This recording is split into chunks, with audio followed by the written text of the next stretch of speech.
বাবা বলো। বলছিলাম, কাল তোমাকে বারবার করে বলেছিলাম যে পার্ক স্ট্রিট যাব আমাকে একটু ছাড়ার জন্য,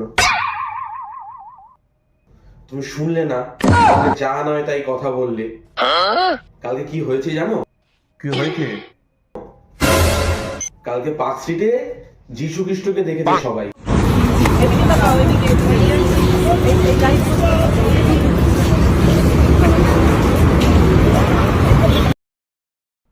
যা অবস্থা, কাজ বাজে মন দাও, ছাপড়িগিরি করে লাভ নেই।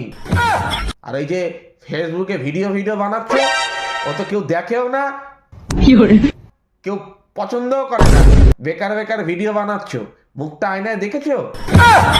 ঘোড়ার পিছনটা দেখেছো? ঘোড়ার পিছনটা এরকম দেখতে তোমার মুখটা। ওই নিয়ে আবার পার্ক স্ট্রিট যাবে? যত সব, ভাগো এখান থেকে।